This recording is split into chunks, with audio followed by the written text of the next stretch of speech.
नमस्कार, नमो नारायण। गीता दैनिक दैनिक के अंदर आज हम प्रवेश कर रहे हैं 274वें दिन पर 274th 13वां अध्याय है।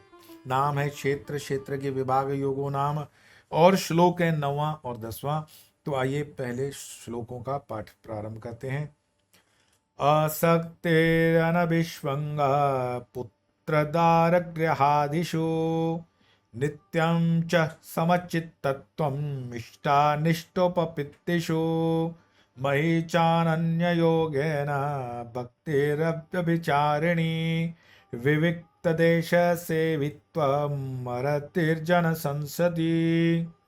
अर्थात भगवान श्री कृष्ण कहते हैं कि तथा पुत्र स्त्री घर आदि में भी आसक्ति का अभाव, ममता का न होना तथा प्रिय और अप्रिय की प्राप्ति में सदा ही चित्त का सम रहना, समचित्तत्व, और मुझ परमेश्वर में अनन्य योग के द्वारा अव्यभिचारिणी भक्ति तथा एकांत स्थान में रहने का स्वभाव, विषयासक्त लोगों के समुदाय के प्रति प्रीति का अभाव, ये सब बता रहे हैं। 13वां अध्याय क्षेत्र, जो क्षेत्र से ये योग है उसके लिए ही बताया जा रहा है।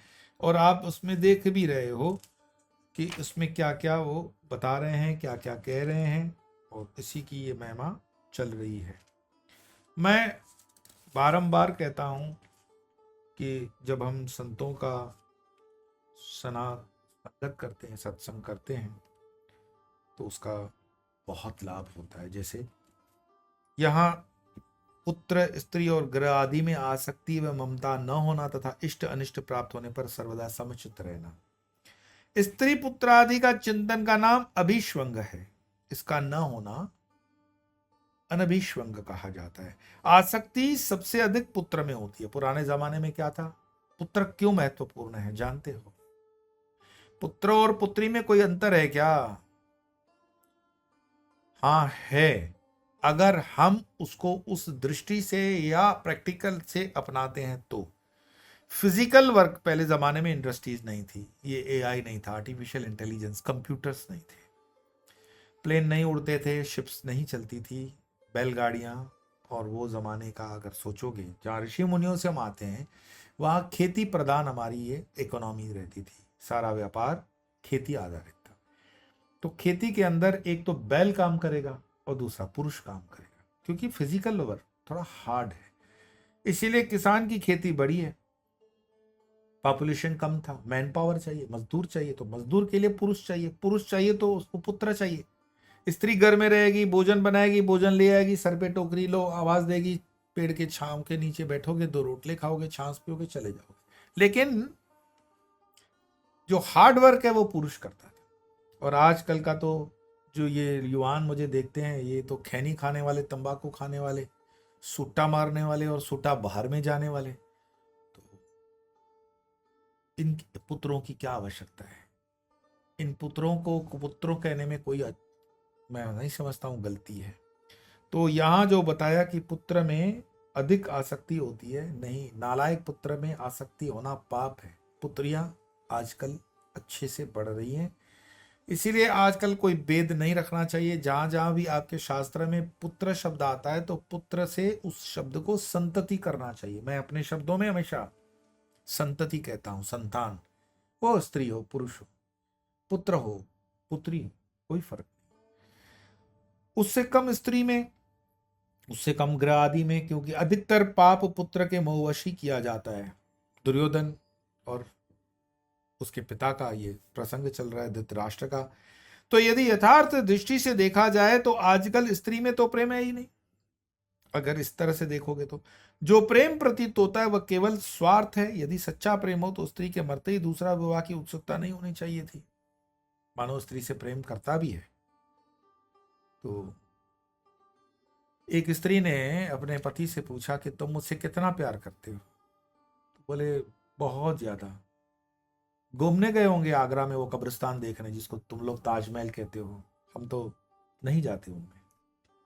हम तेजो महालय के नाम से उनको जानते हैं, ताजमहल नहीं, पर आप समझो इसीलिए बोलना पड़ रहा है। तेजो महल है, वो शिव मंदिर है, पर ये विवाद नहीं खड़ा करें।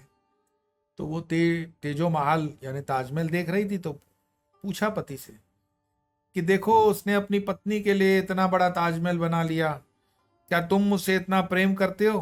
पति ने कहा पहले मर के तो देख, बात तो पहले मरने की है, पहले मर जा तो फिर बना देंगे। तो ये प्रेम है प्रैक्टिकल। आजकल वो प्रेम नहीं है। और ये भी बात गलत है, ताजमहल के बाहर की प्लेट पढ़ लेना कि जब मुमताज मरती है तो 14 बच्चे पैदा कर चुकी थी वो, अब 14 के बाद मरेगी नहीं तो क्या जिएगी?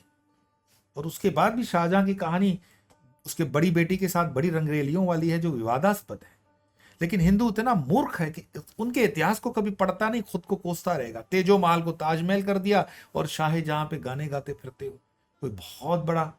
तुम पढ़ो कृतियां जो है, सुंदर से सुंदर कृतियां हैं, कालिदास की पढ़ो, शकुंतला और इससे संबंधित प्रेम के जो भी प्रसंग हैं संस्कृत के अंदर अद्भुत।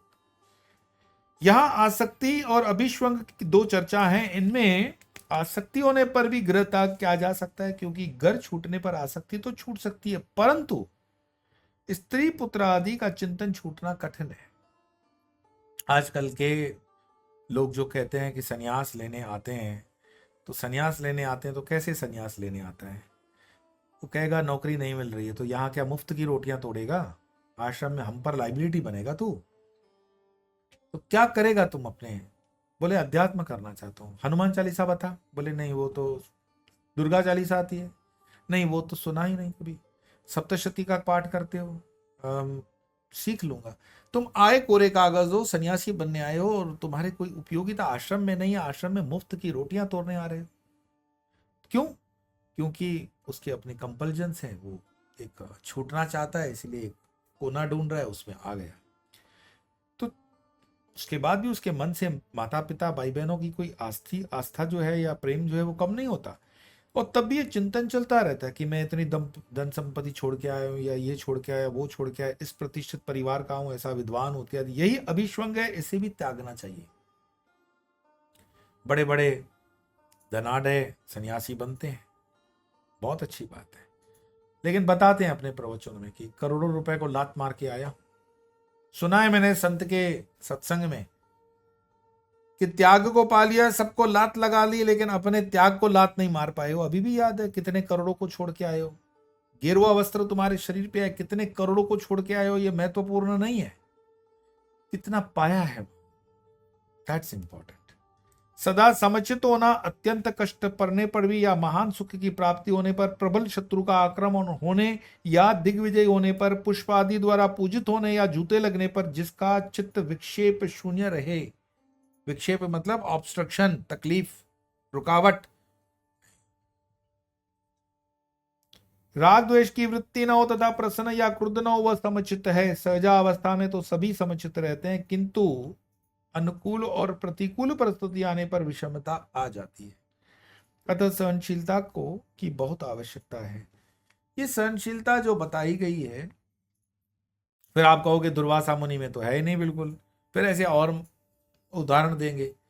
और हम भी जब व्यवहारिक जीवन में व्यवहार करते हैं तो थोड़ा सा सीधी सी बात है, कोई आदमी बिल्कुल समय को खराब कर रहा है हमारे, तो बदतमीजी कर रहा है, तो उसको कैसे आप हाथ जोड़ के बात करोगे? तो वहां पे हमें ज्ञान देते हैं कमेंट्स में, आप थोड़ा सा कठोर बोलते हो या कठोर आपका व्यवहार है। शास्त्र को गहराई से समझना है और स्वयं के लिए समझना।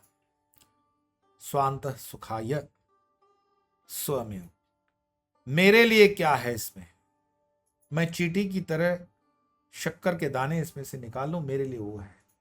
मेरे लिए ये नहीं है कि आपको क्या अच्छा लगता है मुझे वो क्या करना है। मेरे परमात्मा, मेरे भीतर बैठे जो परमात्मा है, उस परमात्मा को क्या अच्छा लगता है मुझे वो भी तो देखना है। वो भी, वो ही नहीं बोल रहा हूं, वो भी तो देखना पड़ेगा।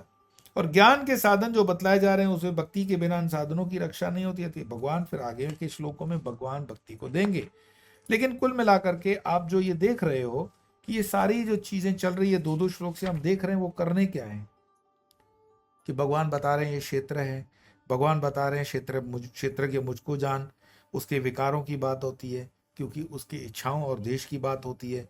और ऋषि मुनियों, पंचमहाभूत, अहंकार, बुद्धि। आज जब हम पहुंचे 10वें श्लोक पर, तो पीछे के उन 10 श्लोकों का थोड़ा रिवीजन करोगे तो स्थिर होकर के समझ पाओगे कि ये चीज चल क्यों रही है, किसके लिए चल रही है। 2 श्लोक चल जरूर रहे हैं, लेकिन उसको होमवर्क के साथ आगे बढ़ना है, और साथ में सुनना नहीं, सुनाना भी है, आगे बढ़ना है। तो आइए आज इन्हीं 2 श्लोकों का पाठ कर अपनी वाणी को विराम देंगे। आसक्तेरनभिष्वङ्गा पुत्रदारगृहादिषु नित्यं च समचित्तत्वम् इष्टानिष्टोपपत्तिषु महे चानन्ययोगेन भक्तिरव्यभिचारिणी विविक्तदेशसेवित्वमरति जनसंसिदि। आज इतना ही, कल फिर मिलेंगे, तब तक के लिए